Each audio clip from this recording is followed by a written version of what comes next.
밴드에서 이제 지혜에 대해서 제가 지혜에 대한 말씀을 좀 이제 언급을 해드렸는데요. 잠언의 지혜와 그다음에 욥기의 지혜 그리고 전도서의 지혜에 대해서 이렇게 제가 이제 올려드렸는데 이제 송민원 교수님이라고 이제 거기에 지혜서에 관련된 책을 하나 이제 내셨어요. 그래서 그 책을 이제 좀 참고한 내용이긴 한데 굉장히 이 성경에 나오는 지혜를 이제 종합적으로 우리에게 좀 이제 알려주고 있거든요. 그래서 이제 잠언의 지혜를 그러니까 얘기하는 게 틀리고 욥기서가 얘기하는 지혜가 틀리고 전도서가 얘기하는 지혜가 틀리다는 거죠. 그래서 잠언의 지혜는 이제 어떻게 보면 교과서와 같은 지혜예요. 그러니까 이제 권선징악, 의인은 복받고 이제 악인은 이제 멸망받는다. 이제 그런 그 논조에서 이렇게 좀 기록된 우리 이제 일상의 눈을 가지고 이제 이렇게 좀 이제 본 시각이다 이렇게 보시면 되겠고요. 욥기서의 지혜는 이제 어떤 지혜냐면 좀 이제 우리의 삶을 현미경으로 보는 거예요. 꼭 의인이라고 해서 이렇게 잘 되고 악인이라고 해서 이렇게 잘못되는 게 아니다. 이 얘기를 해주고 있는 거죠. 왜 그러냐면 하나님께서 이렇게 어떤 패턴을 분명히 정해준 건 사실이지만 이 세상의 모습, 돌아가는 모습을 이렇게 자세히 보면 꼭 패턴만으로 돌아가는 것이 아니다. 악인이 이렇게 잘 되고 번성하는 경우도 있고 또 의인이 이렇게 또 고난받고 힘들게 사는 경우도 있다 하는 것을 이제 예외적인 케이스가 많이 있다는 거예요. 그럼에도 불구하고 이제 욥기가 가르쳐 주는 것은 무엇이냐면 하나님께서 그래도 그런 예외적인 케이스가 있음에도 불구하고 하나님은 이제 전반적인 것은 이제 다스린다는 거죠. 그래서 이제 비록 악이 번성한다고 할지라도 하나님께서 의인에게 복 주신다고 하는 이 근본적인 틀에는 이게 영향을 받는 게 아니라는 거예요. 그런 것이 일부분이 우리의 다반사인 것처럼 보여지지만 전반적인 것은 그렇지가 않다. 하나님께서 잠언서의 지혜대로 이 세상을 이끌고 가고 계시지만 이게 좀 거기에 어긋나는 예외적인 케이스는 있지만 전체적인 거를 흔들지는 못한다는 것이 이제 욥기서에 나타난 지혜가 되겠습니다. 그래서 잠언서의 지혜는 이렇게 우리 사람에 국한된 이 삶에 대해서 이렇게 언급해주고 있는 지혜고요. 욥기서는 이제 좀 약간 확장된 거죠. 이렇게 영적인 세계하고 또 이렇게 창조된 이 자연 만물의 그 세계를 다 종합적으로 이제 하나님은 사람 위주로만 이렇게 이 세상을 이제 운행하시는 것이 아니라 영적인 세계도 운영하시고 사람도 운영하시고 사람을 운영하는 것도 한 부분이지 전체는 아니다 하는 것을 이제 거기서 이제 복합적으로 이렇게 진행하다 보면 예외적인 케이스도 이제 있을 수 있다는 것을 얘기해주고 있고요. 전도서의 지혜는 이제 좀 이제 망원경으로 보고 있는 거예요. 망원경 시각으로 이제 보고 있는 것인데 이제 하나님은 이제 영원하신 하나님이시고 초월자 하나님이시라는 거예요. 하나님은 너무나 크신 분이라는 거죠. 거기에 비해서 우리 사람은 어떤 존재냐? 이렇게 순간적인 존재라는 거예요. 찰나의 존재.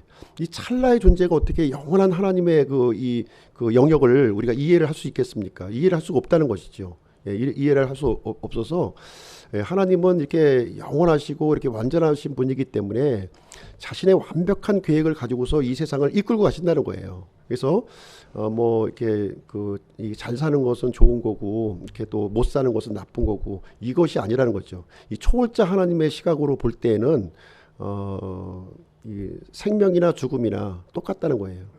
그리고 이게 건강하거나 병들거나 똑같다는 거예요. 하나님이 마치 이제 하늘 높은 곳에서 이 세상을 바라보았을 때 63 빌딩이나 이렇게 3층 빌딩이나 똑같이 보이는 것처럼 똑같은 이 평면의 시각으로서 이 세상을 보고 있고 하나님은 이제 그런 것들을 다 이렇게 완벽한 계획하에서 이렇게 이제 운영을 해 나가고 있다는 것이죠. 그래서 찰나의 그 순간에 살고 있는 우리 사람들은 그럼 어떻게 살아야 되느냐? 거기서 알려주는 있는 지혜는 뭐냐면 이제 우리는 미래를 예측할 수 없는 거기 때문에 영혼을 알 수 없는 사람들이기 때문에 다양한 방법을 강구하라는 거예요. 이 세상을 살아가면서 여러 가지 방법을 이렇게 강구해서 이렇게 살아갈 것을 얘기해주고 있으면서 이 순간에 주어진 이 삶을 이렇게 어떻게 보면 즐기고 이렇게 만족하라 이렇게 얘기를 하고 있어요. 그래서 어떻게 보면 이게 잠언서지에는 이제 이렇게 아버지가 아들에게 알려주는 이런 이런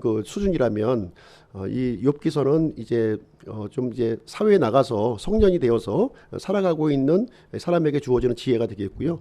이 전도서 같은 경우는 이제 노인이 되어서 이렇게 좀 인생을 이렇게 반추하면서 바라보는 사람에게 주어지는 것이라는 것이죠. 그래서 이제 전도서의 지혜를 갖다가 이제 어린아이에게 또 적용할 수도 없는 거고요. 그렇게 되면 또 문제가 커지는 거죠.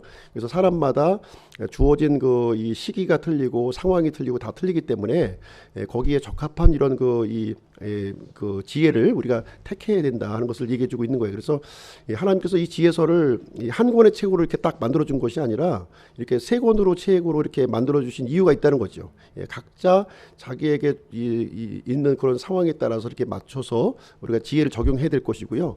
또 사람에 대해서도 마찬가지라는 거예요. 사람마다 다 적용하는 지혜가 틀리다 보니 내가 나에게 맞는 지혜라고 해서 너도 이 지혜를 이렇게 주장할 수가 없다는 거예요. 그 사람에게 또 상황이 틀린 거예요. 그런 여러 가지 처해진 상황이 다 틀리기 때문에 그걸 잘 이해하고 그 사람에게 맞는 것을 가지고 접근을 해야지 나의 기준을 가지고서 일방적으로 다른 사람에게 강요했을 때는 이게 지혜가 아니라 어떻게 보면 이제 잘못된 이 사람에게 상처를 주는 넘어뜨리게 하는 일이 이제 발생하게 된다는 것이죠. 그래서 이 하나님의 지혜를 갖고 있는 사람들은 이렇게 좀 뭐랄까 이게 어떤 나의 패러다임을 완전히 이렇게 좀 이렇게 고정시켜 놓고 여기에 들어오지 않으면 다 틀린 거다 이렇게 해버리면 관계가 완전히 망가지는 거예요. 하나님의 나라를 세울 수가 없어요. 그렇게 해가지고는 하나님이 왜 영원하신 하나님께서 유한한 사람의 몸을 입고 이 땅에 오셨습니까? 그 이유는 뭐냐면 이 패러다임을 너무 이렇게 갖지 말라는 거예요. 이거를 여기에 기준에 맞추지 말고 상대방에게 맞추라는 거예요.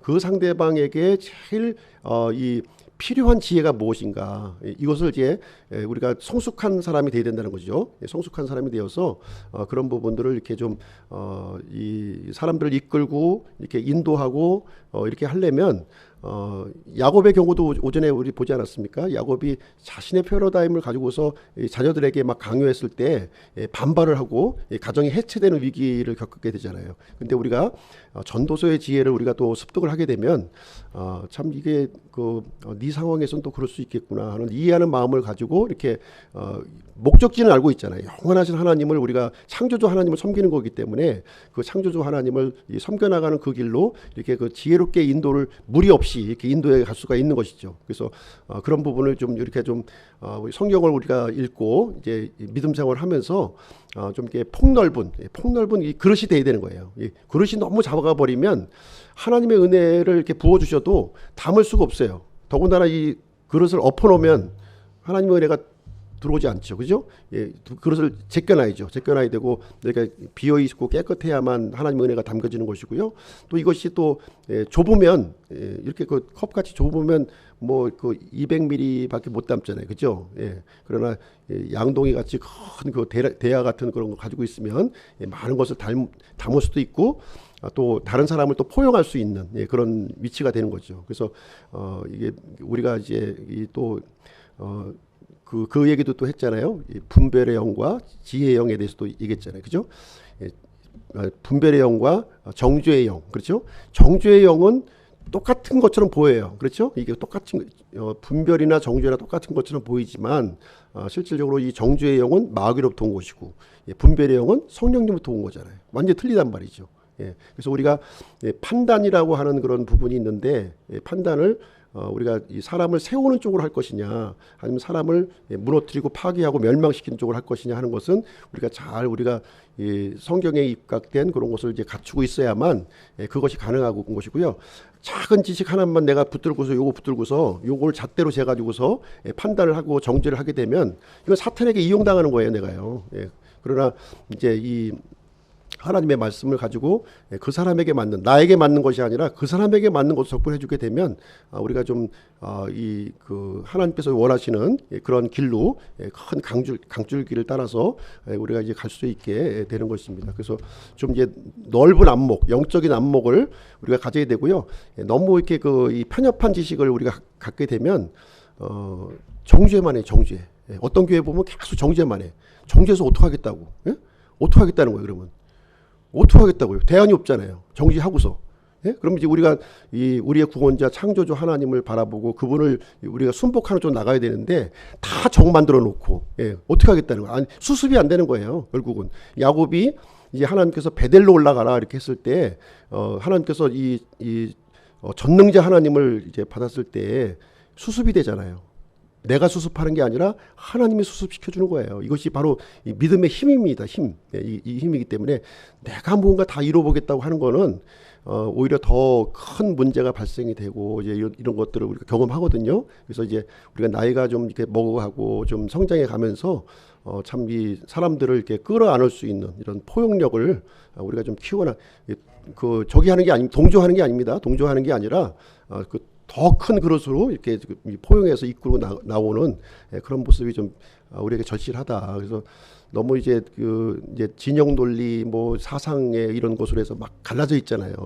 그 사분오열 돼가지고 이런 것들이 이제 계속 이런 방식으로 가면은 뭐 더 심화가 되는 거죠. 근데 하나님께서 원하시는 것은 이제 그런 것들을 통해서 이렇게 이 하나님을 또 잘 믿고 순복하는 쪽으로 가야 되는 것이다라는 것을 좀 우리가 이제 목적지를 잘 염두에 두는 게 필요한 것 같아요. 목적지를 염두에 둬서 그런 준비를 좀 우리가 좀 해나갔으면 좋겠다는 것을 말씀드립니다. 자, 그럼 오늘 신약 생활의 원리 세 번째 시간 우리가 함께 갖도록 하겠습니다. 그리스도인의 생활 철학인데요. 오늘 이게 그리스도인의 생활 철학을 이제 말씀드릴 텐데.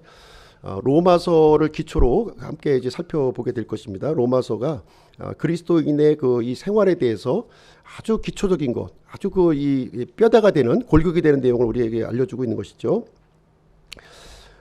이 철학이라는 말을 표현했는데 철학이란 말이 좀 이제 단어가 어렵죠. 그렇죠? 철학이라는 단어는 중심 사상이다 이렇게 보시면 돼요. 이 철학이란 말은 중심 사상. 그러니까 그리스도인의 생활에 중심 사상이 뭐냐?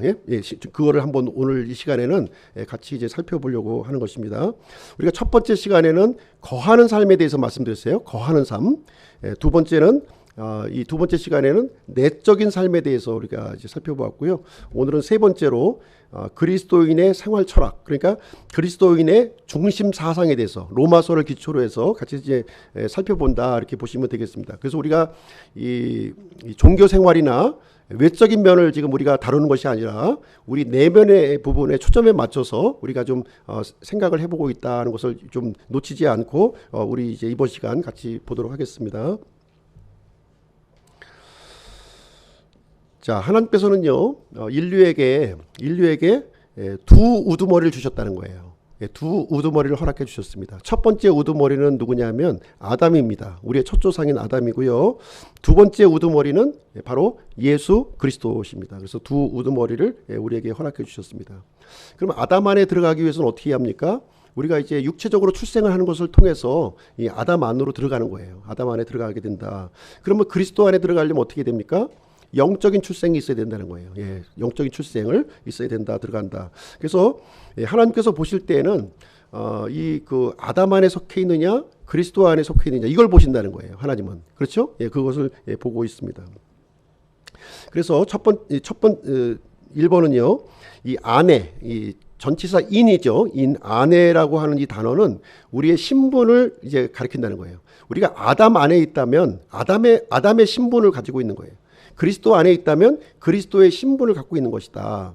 아담 안에 있다면 누구의 생명을 가지고 있는 거예요? 아담의 생명을 갖고 있는 거예요. 그렇죠? 아담에 관련된 모든 것을 갖고 있는 겁니다. 반면에 그리스도 안에 있다고 하는 것은 그리스도의 생명, 영원한 생명을 갖고 있는 것이다. 큰 차이가 있는 거죠. 엄청난 차이가 있는 것입니다.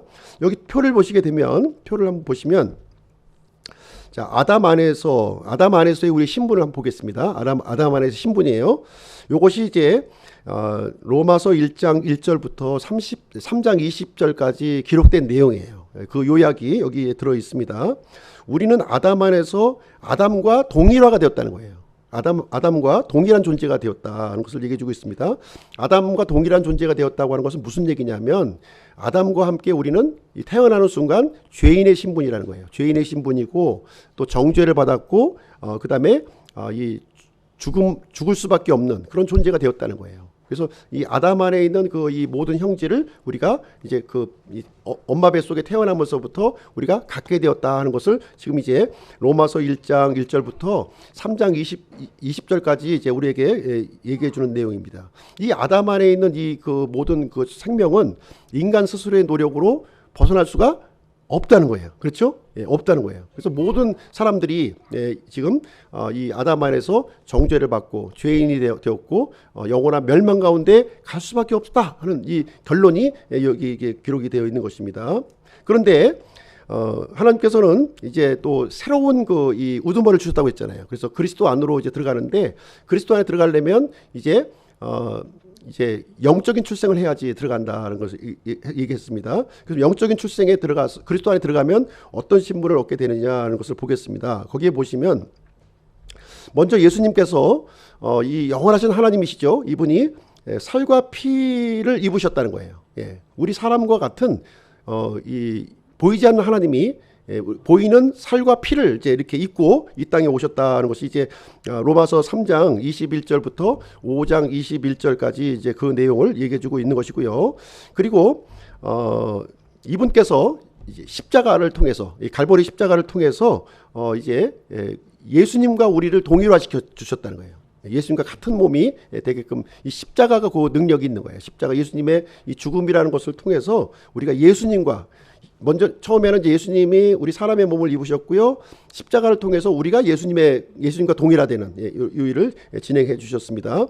그리고 로마서 8장의 내용을 보시게 되면 이제 성령님을 통해서 예수님과 우리가 이렇게 같이 동일화가 되어 주셨다는 것을 로마서 8장은 가르쳐 주고 있는 내용이 되겠습니다. 그래서 이런 순서를 가지고 지금 로마서에 있는 이 말씀을 가지고 지금 이제 그리스도인의 생활에 대한 중심 사상을 함께 살펴보도록 하겠습니다. 자, 2번이요. 아담이 인류를 망쳤다는 거예요. 아담. 첫 번째 우두머리인 아담이 인류를 망쳤다. 이렇게 성경은 우리에게 가르쳐 주고 있습니다. 아담의 죄 때문에 원래 이제 처음에 우리가 이제 창조되었을 때는 하나님 안에 다 있었죠. 하나님 안에 있었지만 아담이 죄를 지음으로 말미암아 하나님에게서 우리가 쫓겨난 거예요. 마치 에덴 동산에서 우리가 쫓겨난 것처럼 분리가 되었다 이렇게 하고 있습니다. 그래서 하나님과 우리 사이에는 이제 장애물이 생긴 거죠. 어떤 장애물입니까? 죄라고 하는 장애물이 우리에게 생긴 거예요. 그래서 하나님을 우리가 볼 수도 없고 깨달을 수도 없고 인지할 수도 없는 그런 상태가 되었습니다. 그래서 하나님이 없는 인생이 되었는데 하나님이 없는 인생이 어떤 인생이냐면 마치 전원이 끊긴 냉장고와 같다는 거예요. 전원이 끊긴 냉장고.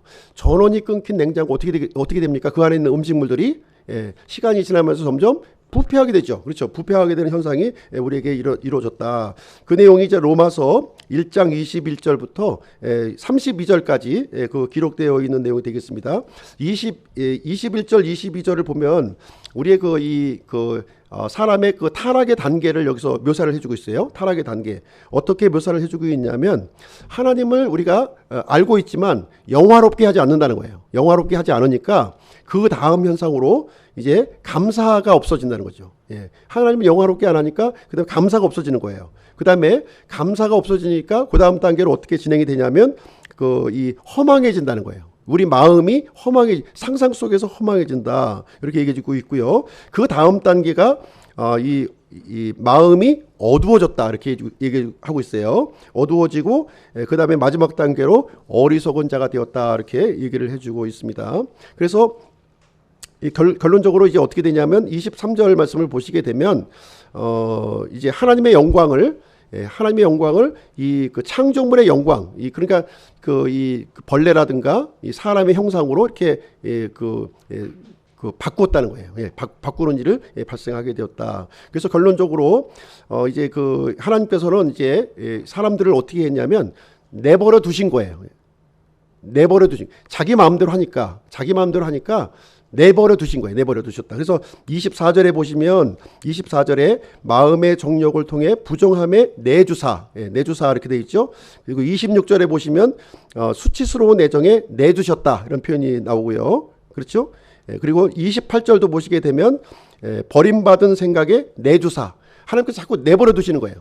방치하시는 거죠. 하나님이 뭔가 이렇게 우리가 그 밭도 우리가 밭을 생각을 해도 우리가 이 밭을 관리하고 이렇게 하게 되면 잡초도 안 나고 이렇게 다듬어지죠. 근데 내버려 두면 어떻게 됩니까? 잡풀도 나고 그냥 뭐 완전히 그렇게 이렇게 그 엉망이 되는 거죠, 밭이. 그런 모습이 우리 사람의 모습이 되었다 이렇게 얘기를 해주고 있습니다. 그래서 24절, 25절을 보시게 되면 이 어떤 현상이 일어났냐면 영적인 타락이 먼저 일어났다는 거예요. 영적인 타락, 그렇죠? 창조자보다 창조물을 더 경배하는 영적인 타락이 일어났고요. 두 번째 단계로는 이 수치스러운 애정에 내 주심으로 말미암아 성적인 타락이 이어졌다는 거예요. 이 동성애라든가 이런 불법적으로 성적인 그 관계를 갖는 이런 성적인 타락이 일어나게 되었다. 그리고 마지막으로 세 번째로는요, 28절부터는 이 도덕적인 타락을 얘기해주고 있어요. 도덕적 수많은 이 범죄, 죄악된 일들이 지금 이제 쭉 나열이 되고 있는 모습을 보여주고 있습니다. 이 모든 것들은 하나님과의 이런 그 영적 관계가 단절되면서 마치 냉장고가 전원 코드가 뽑혀진 것처럼 이 음식이 부패하는 그런 현상이 우리에게 일어나게 되었고요. 그래서 결국 모든 이방인들이 죄 아래 있다는 거예요. 죄 아래 있게 되었고, 뿐만 아니라 모든 유대인들이 죄 아래 있게 되었다. 그래서 모든 인류가 지금 사실상 죄 아래 이렇게 하나님의 그 정죄와 심판 가운데 놓여지겠다 이렇게 얘기해주고 있습니다. 로마서 3장 10절 12절을 한번 읽어볼게요. 로마서 3장 10절 12절 같이 읽겠습니다. 시작. 이것은 기록된 바 의로운 자는 없나니 단 한 사람도 없으며 깨닫는 자도 없고 하나님을 찾는 자도 없으며 12절 그들이 다 길에서 벗어나 함께 무익하게 되고 선을 행하는 자가 없나니 단 한 사람도 없도다. 19절 이제 우리가 알거니와 율법이 어떤 것들을 말하든지 그것은 율법 아래 있는 자들에게 말하나니 이것은 모든 입을 막아 온 세상이 하나님 앞에서 유죄가 되게 하려 함이니라. 자, 그래서 모든 사람이 이제 첫 번째 우두머리 아담 안에 다 속하게 되어 가지고요, 죄 아래 이렇게 속하게 되었다는 것을 얘기해 주고 있습니다. 이것을 이제 어떻게 증거를 하고 있냐면 이방인들은 양심이 증거하는 거예요. 이방인들에게는. 그리고 유대인들에게는 무엇이 증거예요? 율법이 증거를 하게 되는 것입니다. 그래서 율법이 이렇게 사람들이 죄 아래 있다는 내용은 무슨 얘기냐면 단순히 정죄하는 것으로 끝나는 것이 아니라요. 율법의 기능은 이제 율법의 두 번째 기능이 바로 이제 사람들을 이제 죄인들을 그리스도께로 인도하는 훈육 선생이 되었다 이렇게 얘기하고 있잖아요. 그렇죠? 율법은 두 가지 기능입니다. 죄를 깨닫게 하고 두 번째는 죄 아래 있는 이 정죄받은 사람들을 구원을 받기 위해서 그리스도께로 인도하는 훈육 생활의 선생의 역할을 이제 율법이 하게 되고 있는 것입니다. 그래서 세 번째로는요, 하나님께서 이제 그 치유책을 우리에게 주시는 거예요. 치유책을 우리에게 주십니다. 이 내용이 이제 로마서 3장 21절부터 5장 21절까지 예수 그리스도를 소개해 주고 있는 거예요. 로마서에서는 이 하나님의 이 모든 사람이 죄 아래로 놓여져 있는 이 사람들을 구원하시기 위해서 하나님의 해결책을 우리에게 제시해 주게 되시는데, 바로 그분이 누구냐? 바로 예수 그리스도시라는 거예요. 예수 그리스도십니다. 그래서 예수님은 우리를 구원하시기 위해서 첫 번째로 하신 일이 뭐냐면 우리와 같은 몸을 입으셨다는 거예요. 우리와 같은 몸을. 그 내용이 히브리서 2장 14절 15절에 기록되어 있어요. 같이 한번 읽어보실게요. 시작.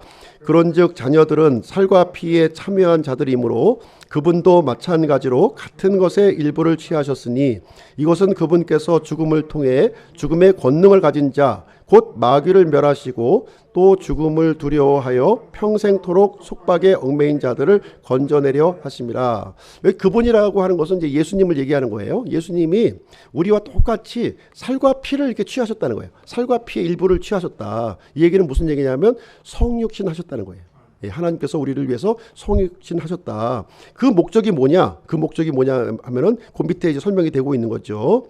마귀를 멸하고, 그렇죠? 마귀를 멸하고 우리를 구원하시기 위해서, 구원하시기 위해서 이 영원하신 이 하나님이 우리와 똑같이 살과 피를 입으셨다, 이렇게 우리에게 얘기해 주고 있습니다. 왜 살과 피를 입으셨습니까? 예수님이 죽으시기 위해서. 우리 자신은 죄가 없기 때문에 우리의 죄를 대신하기 위해서, 대신 속죄를 담당하시기 위해서 죽을 수 있는 사람의 몸을 입으시게 되었다, 이렇게 얘기를 해주고 있습니다. 그래서 예수님의 죽음은요, 이 보통 일반 사람들의 죽음하고는 틀린 거예요. 일반 사람들의 죽음은 어떤 죽음입니까? 자기 죄로 죽는 거예요. 자기 죄로 정죄를 받아서 자기 죄로 죽는 거예요. 그렇지만 예수님의 죽음은 자신의 죄 때문에 죽은 것이 아니라 다른 사람을 위해서 대신해서 죽으신 죽음이다 하는 것을 우리에게 알려주고 있습니다. 그래서 예수님의 죽음을 통해서 예수님의 죽음은 우리 사람들을 살려주시는 죽음이었다는 거예요. 살려주시는 죽음이었다. 이제 성경은 이렇게 얘기를 해주고 있습니다. 그래서 하나님께서는요, 우리 예수 그리스도를 통해서 우리에게 긍휼을 베풀어 주셨고, 은혜를 베풀어 주셨다는 거예요. 긍휼과 은혜를 예수 그리스도를 통해서 우리에게 베풀어 주셨다고 하는 사실입니다.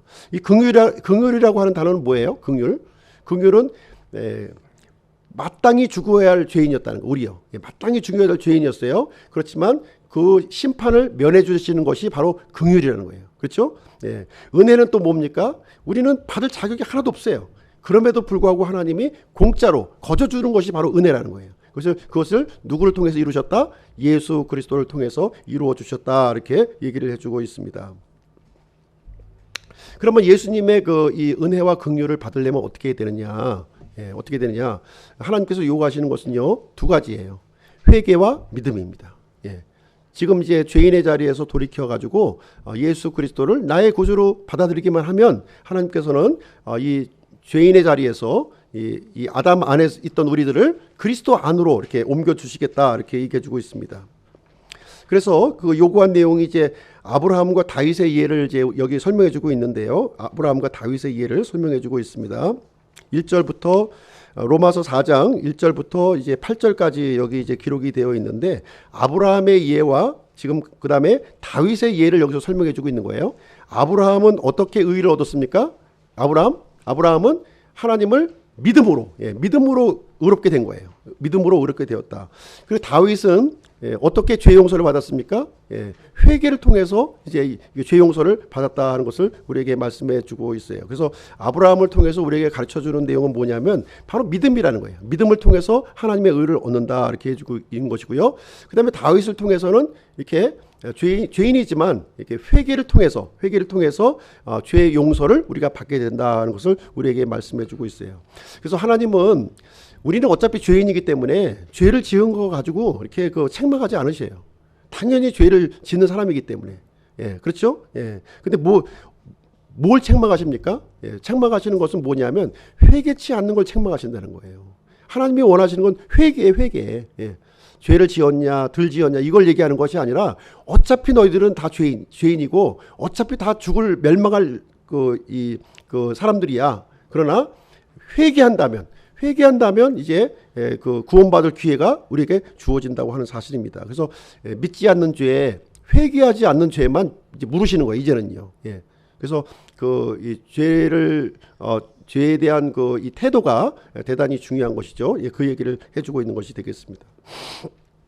네 번째로 우리가 생각해 볼 수 있는 것은 무엇이냐면 한 사람의 원리라는 거예요. 한 사람의 원리를 우리에게 가르쳐 주고 있습니다. 그래서 한 사람의 원리라고 하는 것은 무엇이냐면 아담 아니면 그리스도예요. 너무 간단하죠. 아담 아니면 그리스도예요. 아담이냐 그리스도냐만 선택하시면 되는 거예요. 그렇죠? 요거를 이제 우리가 유념해서 두시면 되겠습니다. 아담을 통해서 뭐가 왔죠? 아담을 통해 죄와 사망이 온 거예요. 그러면 그리스도를 통해서 뭐가 왔습니까? 반대죠. 의와 생명을 우리가 얻게 되었다, 이렇게 얘기를 해주고 있습니다. 그 내용이 로마서 5장 12절 이제 18절 19절 있는데요. 같이 요거 읽어보겠습니다. 한 사람의 원리를 좀 생각하시면서 읽어보시면 되겠습니다. 시작. 그러므로 한 사람으로 말미암아 죄가 세상에 들어오고 죄로 말미암아 사망이 들어왔나니 이와 같이 모든 사람이 죄를 지었으므로 사망이 모든 사람에게 임하였느니라. 그러므로 한 사람의 범죄로 말미암아 심판이 모든 사람에게 임하여 정죄에 이른 것 같이 한 사람의 의로 말미암아 이 거저주는 선물이 모든 사람에게 임하며 생명의 칭의에 이르렀나니 한 사람의 불순종으로 말미암아 많은 사람이 죄인 된 것 같이 한 사람의 순종으로 말미암아 많은 사람이 의로운 자가 되리라. 한 사람의 원리 이해하시겠죠?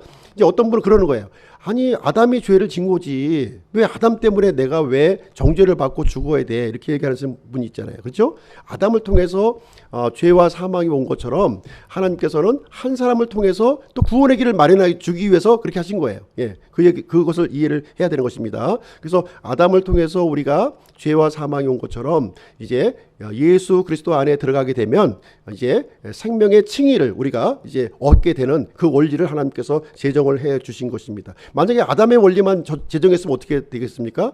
모든 사람은 구원받을 길이 없어지는 거예요. 그래서 이 한 사람의 원리를 통해서 아담이라는 한 사람의 원리를 통해서 이 둘째 아담 이 그리스도의 원리를 우리에게 가르쳐 주고 있는 내용이 이제 되겠습니다. 그래서 이 한 사람이라고 하는 것은 하나님께서 인류를 다스리는 그 철학이라는 거예요. 중심 사상이다. 이것을 우리가 이제 기억해야 되겠습니다. 그래서 우리가 아담에 있는 것을 알았다면 그리스도 안으로 들어가시면 되는 거예요. 예, 그러면 이 그리스도 안에서 주어진 모든 것을 우리가 누릴 수 있는 소망을 얻게 되는 것입니다. 그 내용이 이제 표에 나와 있는 그 이제 부분을 요약한 내용이 되겠습니다. 한 사람 아담을 통해서 죄와 사망이 오게 되었고요. 한 사람의 범죄로 정죄가 일어났고 한 사람의 불순종으로 모든 사람이 죄인이 된 것입니다. 그러나 이 한 사람 그리스도를 통해서 대속의 죽음이 이제 있고요. 그래서 영원한 생명을 얻게 되었습니다. 한 사람의 의로 생명의 칭의를 얻게 되고 그 또 한 사람의 순종을 통해서 모든 사람이 의로운 자가 되었다 하는 것이 이제 로마서 5장에 있는 그 중심 사상이 이제 되겠습니다.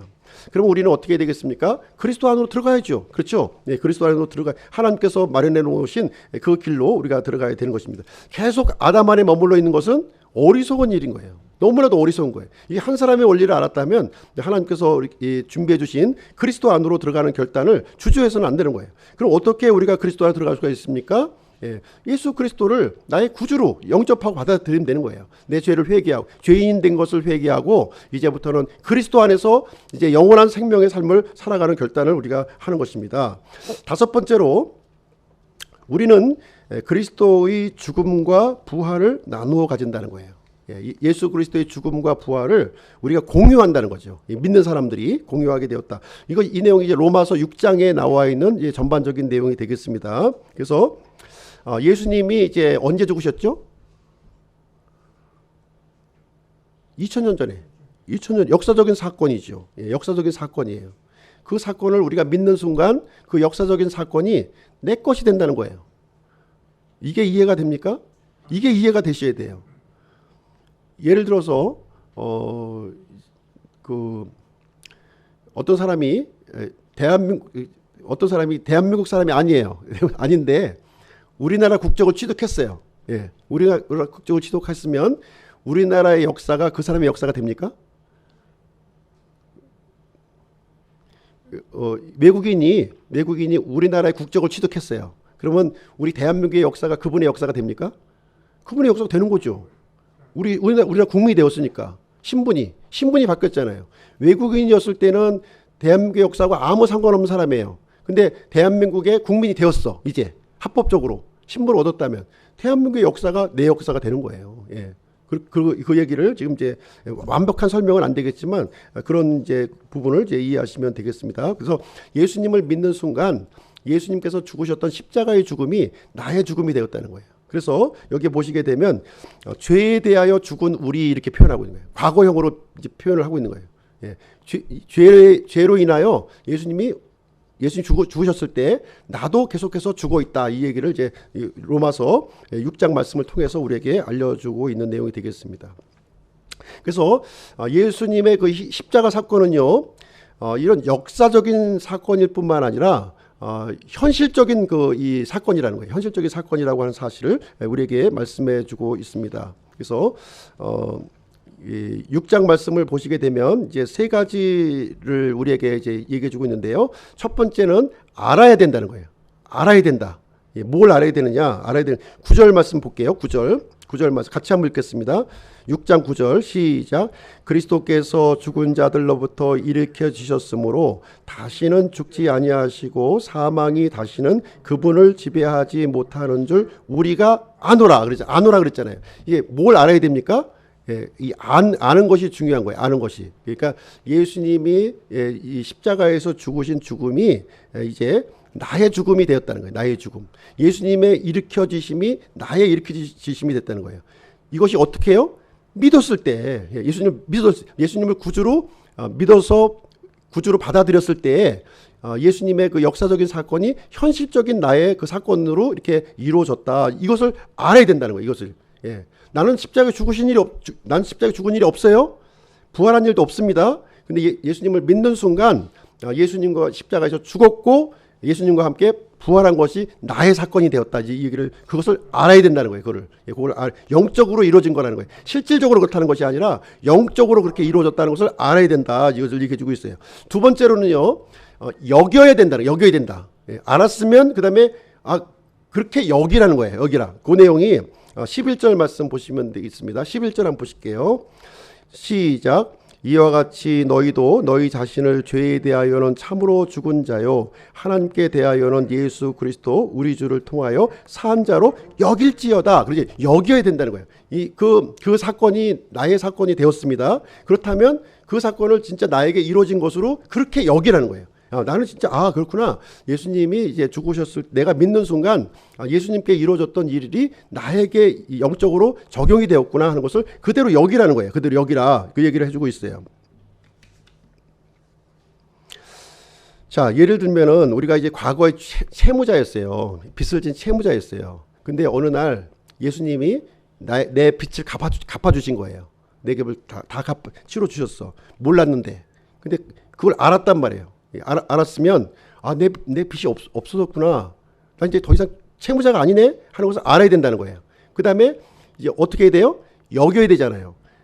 계속 채무자처럼 살면 안 돼. 이제는 그걸 알았기 때문에 이제 채무자가 아닌 사람인처럼 이제 살아가게 된다는. 누구 때문에요? 예수님을 믿은 것 때문에. 믿은 것 때문에 그 일이 영적으로 나에게 이루어졌다. 이렇게 이제 이해를 하시면 되겠습니다. 그래서 빨리 우리가 채무자에서 벗어나는 삶이 이제 필요한 거죠. 이제는요. 계속 예전에는 그 빚 때문에 그냥 잠도 못 자고 다리도 못 피고 막 그 채무자가 언제 쫓아올까 막 그 불안하고 초조했는데 이제 예수님이 내 채무를 다 갚아버렸으니까 내 갚아야 될 게 없잖아요. 이제 다리를 뻗고 자라는 거예요. 이제는 다리 뻗고 갚아야 될 빚이 없으니까 그 얘기를 여기서 해주고 있는 내용이 되겠습니다. 세 번째 그렇다면은 이제 드리라는 거예요. 드리라는 것은 이 몇 절을 보시게 되냐면 13절 보겠습니다. 13절 시작.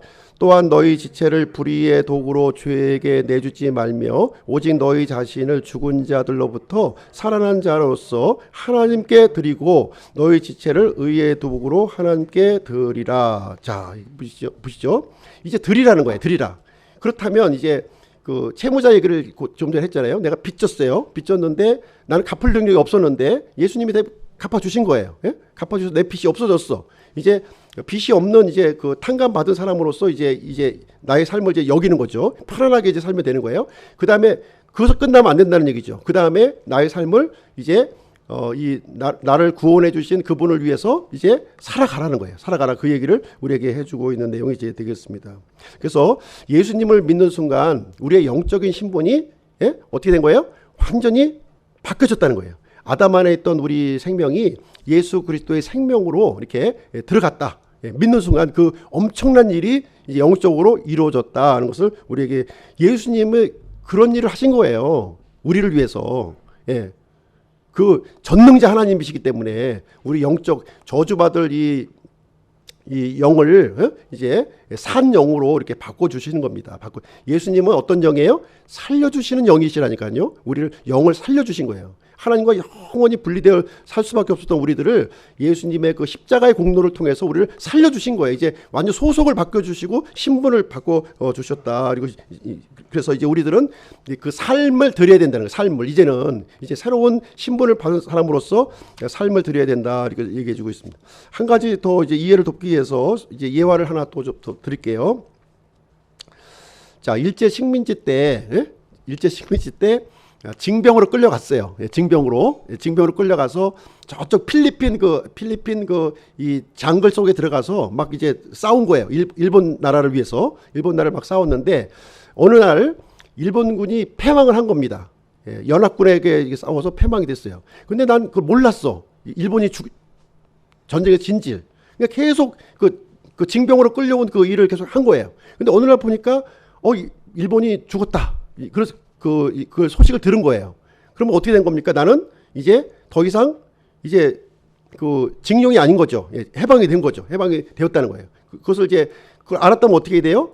이제 알았으면 이제는 이제 나와야죠. 나와서 나는 이제 신고를 해야죠. 이렇게 나는 이제 나의 상황을 설명을 해서 이제 완전 신분을 이렇게 바꿔야 되는 거예요. 바꾸고 그 다음에는 이제 더 이상 일본을 위해서 살아가는 것이 아니라 이제 새로운 나라, 우리 조국 대한민국을 위해서 살아가게 되는 이제 이런 것으로 우리가 예를 들어서 이것이 영적으로 이제 이게 예수님이 이루신 일이라는 거예요. 이거를 우리가 육신적으로 내가 죽고 살고 뭐 이걸 얘기한 것이 아니라 예수님께서 이루신 그 일이 영적으로 나에게 적용이 믿는 순간 적용이 되었다는 것을 우리에게 말씀해주고 있습니다. 그래서 우리는요 예수님의 공로 때문에 전적으로 예수님의 공로 때문에 우리는 죄에 대해서 죽고 이제 의에 대해서 살게 되는 그 놀라운 그 은혜를 우리가 받게 되었음을 우리에게 성경은 우리에게 말씀해 주고 있는 것입니다. 예수님을 구주로 받아들이는 순간 이 특권이 나에게 주어진 거예요. 특권이 이렇게 주어졌다. 그렇다면 이제 어떻게 살아야 되느냐? 우리의 몸을 이제는 이 조국 대한민국을 위해서 이렇게 그 성실한 국민으로서 살아가는 것처럼 더 이상 일본을 위해서 살 필요가 없는 거예요. 그렇죠? 우리는 과거에 죄에 얽매여서 마귀에게 이렇게 눌려서 살았잖아요. 그죠? 이제는 더 이상 그럴 필요가 없다는 얘기죠. 더 이상 거기서 벗어나서 이제는 우리의 조국 대한민국을 위해서 이렇게 발전을 위해서 우리는 우리 몸을 이렇게 들여서 살아가는 역군으로서 살아가는 그런 일이 이제 우리가 영적으로도 이루어지는 내용이 되겠습니다.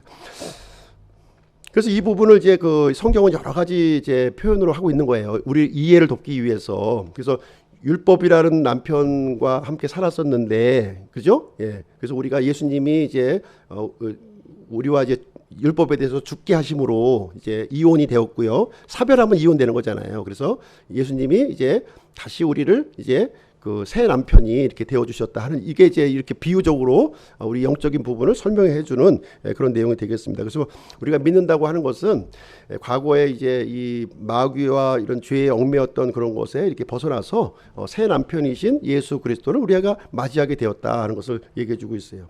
그러면 새 남편이 되었다면 이제는 이제 아내로서, 그렇죠? 아내로서 이렇게 우리가 신실하고 성실하게 남편을 위해서 우리가 몸이 들여져야 되는 것입니다. 그 내용이 이제 로마서 7장에 이제 나와 있는데요. 7장 1절부터 4절 한번 읽어보겠습니다. 좀 길긴 하지만 같이 한번 읽어볼게요. 자, 1절부터 4절 시작. 형제들아, 내가 법을 아는 자들에게 말하노니 너희는 법이 사람이 살아있는 동안에만 그를 지배하는 줄 알지 못하느냐. 남편이 있는 여인이 자기 남편이 살아있을 때에는 법에 의해 그에게 매여 있으나 만일 남편이 죽으면 그녀가 자기 남편의 법에서 벗어났느니라. 그런즉 만일 그녀가 자기 남편이 살아있을 때에 다른 남자와 결혼하면 간부라 불릴 터이나 그녀의 남편이 죽으면 그녀가 그 법에서 해방되나니 그러므로 그녀가 다른 남자와 결혼할지라도 간부가 되지 아니하느니라.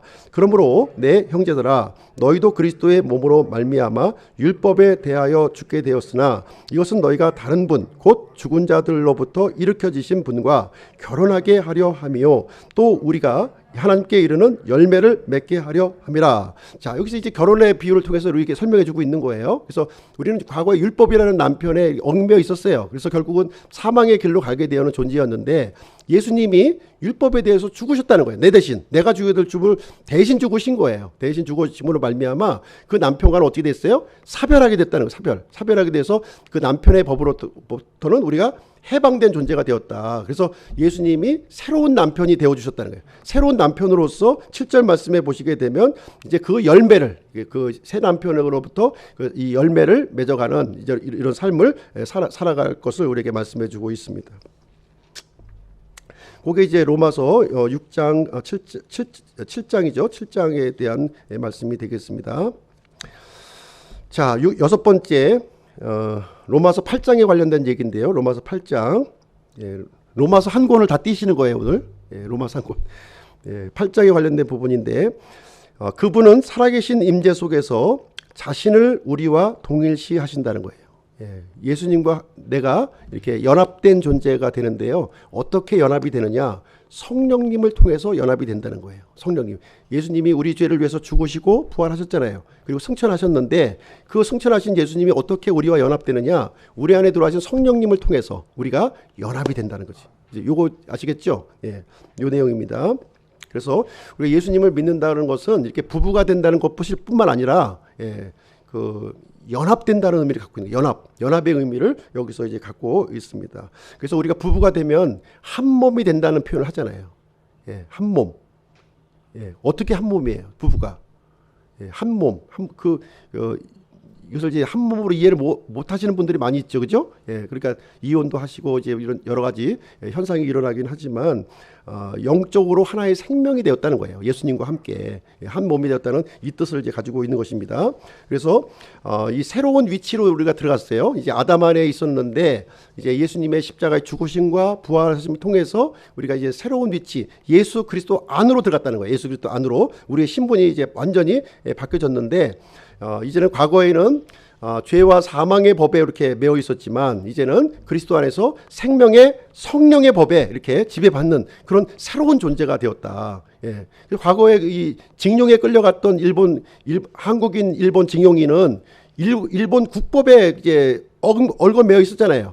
근데 일본이 패망하면서 이제 그 대한민국의 국민으로 이제 다시 이제 돌아오면서 누구의 법에 지배를 받아요? 대한민국의 법을 지배받게 되었다 하는 것이 바로 이 내용의 설명이 되겠습니다. 그래서 로마서 8장 1절 2절 한번 볼게요. 로마서 8장 1절 2절 같이 읽겠습니다. 시작. 그러므로 이제 그리스도 예수님 안에 있는 자들에게는 정죄함이 없나니 그들은 육신을 따라 걷지 아니하고 성령을 따라 걷느니라. 이는 그리스도 예수님 안에 있는 생명의 성령의 법이 죄와 사망의 법에서 나를 해방하였기 때문이다. 이렇게 이해하고 있습니다. 그래서 이제 우리는 어떻게 살아가는 거예요? 이제 새로운 자원, 예수님 원천이 우리의 원천이 되신 예수님의 원천을 가지고 이제 살아가는 존재가 되었다는 것을 얘기해 주고 있습니다. 이 엄청난 이 영적인 변화를요. 알아야 되는 거예요. 이 지식적으로 알아야만 그다음에 이제 적용을 할 수 있는 내용이 되는 것이죠. 과거에 우리가 믿기 전에는 육신을 따라서 걸어갔었잖아요. 그죠? 육신이 하라는 대로, 육신이 원하는 대로 우리가 삶을 살았어요. 근데 이제 성령님이 우리 안에 들어오셨기 때문에 누구의 요구대로 사는 거예요? 성령님의 요구대로 성령님과 함께 걸어가는 그런 복된 존재가 되었음을 우리에게 얘기해 주고 있습니다. 이것이 내가 억지로 노력해서 되는 것이 아니라 이 예수님의 전적인 공로와 성령님의 능력을 통해서 우리가 순종을 통해서 자동적으로 이루어지게 되었다는 것을 우리에게 얘기해 주고 있습니다. 그래서 예수님의 십자가 사건을 통해서 우리에게 영광스러운 해방이 주어졌다는 거예요. 어디로부터요? 죄와 사망으로부터 해방된 존재가 되었습니다. 자, 거기 보시면 10절부터 13절 같이 한번 읽어보실게요. 10절부터 8장 10절부터 13절 같이 읽겠습니다. 시작. 또 그리스도께서 너희 안에 계시면 몸은 죄로 인해 죽었으나 성령은 의로 인해 생명이 되시느니라. 그러나 만일 예수님을 죽은 자들로부터 일으키신 분의 영께서 너희 안에 거하시면 그리스도를 죽은 자들로부터 일으키신 분께서 너희 안에 거하시는 자신의 영을 통해 너희의 죽을 몸도 살리시리라. 그러므로 형제들아 우리가 빚진 자로 돼 육신을 따라 살도록 육신에게 빚지지 아니하였느니라. 너희가 육신을 따라 살면 죽을 것이로되 성령을 통해 몸의 행실을 죽이면 살리라. 우리는 더 이상 육신에 빚지지 않았어요. 왜 그렇습니까? 예수님이 내 빚을 다 갚아주셨기 때문에, 다 청산해 주셨다는 거예요. 십자가에서 다 이뤘다 하셨잖아요. 다 이뤘기 때문에 나는 더 이상 육신에 빚진 존재가 아니야. 이제 거기에 얽매여 살 필요가 없어요. 이제 성령님을 따라서 이렇게 자유로운 몸으로 하나님을 섬기는 그런 존재가 되었다는 것을 얘기해 주고 있습니다. 7번째로 가시게 되면, 자, 이 내용이 너무 꿈만 같으십니까? 실감이 안 가르죠. 이 영적으로 이루어진 이 놀라운 축복이 실감이 안 가는 거예요. 실감이 우리가 그 육체를 있기 때문에 실감이 안 가는 건데, 이 예수님을 믿는 순간 이렇게 엄청난 변화가 우리에게 영적으로 이루어졌다는 것을 얘기해 주고 있습니다. 과거에 우리가 아담 안에 있을 때 믿기 전에는 소망이 없었어요. 빛도 없었어요. 그냥 절망밖에 없는, 그냥 뭐 어쩔 수 없어 하면서 우리가 살아가는 그런 존재가 되었다는 것이죠. 그러나 예수 그리스도께서 이 나를 위해서 죽으셨다는 그 놀라운 복된 소식을 우리가 접하는 순간 이제 완전히 바뀐 거예요. 소망이 생기고 빛이 되었다. 이제 예수님이 내 안에 들어오셔서 아주 그 놀라운 일을 나를 통해서 이루어 나가기를 원하신다는 거예요. 과거에 이 마귀에게 속해서 어쩔 수 없이 그냥 그런 육체의 그런 이 노예로 우리가 살아갔지만, 이제 성령님을 통해서 하나님의 영광을 위해서, 나라를 위해서 살아갈 수 있는 이 하나님의 왕국의 주역으로 우리를 불러주셨다는 내용이 이제 되겠습니다. 그래서 예수님을 이렇게 우리가 구주로 영접하는 순간 이 모든 일이 우리에게 이루어 주셨고요. 이제 예수님께서는 우리를 통해서 생명의 역사를 이렇게 이루어 나가시게 된다는 것을 우리에게 말씀해 주고 있습니다. 그래서 로마서 이제 8장 이제 마지막 부분인데요. 거기도 한번 읽어보시면, 시간이 많이 이제 흘렀기 때문에 이제 다 읽지는 않을 텐데요. 31절부터 39절까지 이렇게 보시게 되면 37절부터 한번 읽어보실게요. 37절부터 39절까지 세 절만 한번 읽어보도록 하겠습니다. 시작. 아니라 이 모든 것 가운데 우리는 우리를 사랑하신 그분을 통해 정복자들보다 더 나은 자들이니라.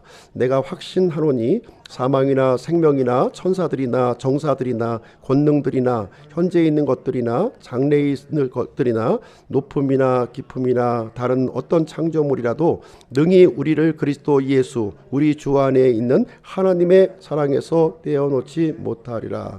자, 이 우리의 신분, 주어진 신분은요, 변함이 있다 없다? 변함이 없다는 거예요. 여기 보시면 이제 나오잖아요. 이 정복자들보다 더 나은 자들이라는 거예요. 당시 그 로마 시대였잖아요. 이 로마서 기록할 당시 로마가 전 세계를 지배하고 있었잖아요. 그래서 이 로마의 그 군병들의 그 이 기세가 얼마나 대단했습니까? 예, 그 정복자의 기세가 참 하늘을 찌르는 어떤 그거를 갖고 있었는데, 그것보다 더 뛰어난 우리 존재들이라는 거예요. 우리가 승리자라고 하는 사실을 얘기해 주고 있고요. 여기에 쭉 나열되어 있는 이 존재들은 어떤 존재냐면 바로 영적인 존재들, 천사들을 얘기하고 있는 거예요. 이 천사들, 어떤 천사들, 어떤 영적인 존재라도 할지라도 예수 그리스도께서 이루신 이 놀라운 일을 번복하거나 이렇게 바꿀 수가 없다는 거예요. 하나님의 사랑에서 우리를 떼어놓지 못한다는 얘기를, 확정된 이 사건을 우리에게 얘기를 해주고 있는 내용이 되겠습니다. 자, 결론을 좀 오늘 말씀드릴게요. 오늘 로마서에 기록되어 있는 내용을 가지고 그리스도인의 그 생활 원리, 생활 철학에 대해서 한번 좀 살펴보는 시간을 가졌습니다. 한번 우리 스스로 한번 생각을 해보세요. 내가 진짜 내가 아담 안에 있는가, 그리스도 안에 있는가, 육신의 지배를 받고 있는가, 그리스도의 지배를 받고 있는가를 한번 좀 이렇게 여전히 내 인생을 내 힘으로, 내 육신의 힘으로 이렇게 끌려가려고 하고 있는 것인가 하는 것을 한번 생각을 해보세요. 그렇다면은 우리는 아담 안에 있는 거예요. 영원한 저주와 멸망으로 갈 수밖에 없는 존재가 된 겁니다. 근데 하나님께서 우리에게 두 번째 우두머리를 우리에게 허락을 해주셨잖아요. 바로 그분을 나의 구주요 나의 하나님으로 영접하면 이제 그분이 내 안에 들어오셔서 생명의 역사를 이루신다고 우리에게 약속을 해주신 거예요. 이 생명의 주역이 되는 거예요. 이 죽음의 그 멸망의 그런 이 결과물이 되는 것이 아니라 이 생명의 이런 그 놀라운 이 주역이 된다는 것을 우리에게 얘기해 주고 있습니다. 그래서 하나님께서는 이 한 사람의 원리를 통해서 이 우주 인류를 다루어 가고 계신 거예요. 그래서 이 아담 안에서 우리가 죄와 정죄와 사망이 우리에게 왔지만, 이제 우리의 구원자 예수 그리스도를 통해서 의와 생명을 우리가 누릴 수 있는 그런 복된 존재가 되었음을 얘기해 주고 있습니다.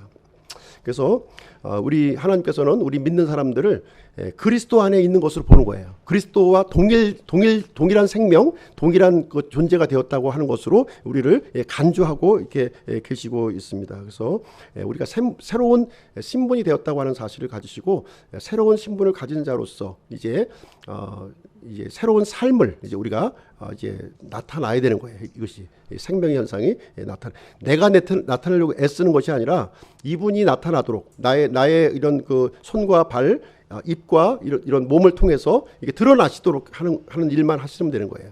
그 일을 이제 하나님께서는 원하시고 있고, 그것을 통해서 놀라운 그 또 보상과 상급이 우리에게 준비되어 있는 것입니다. 자, 그러면 오늘 이제 그 그리스도인의 삶에 대해서 함께 살펴보게 되었습니다. 자, 그러면 기도하고 마치도록 하겠습니다.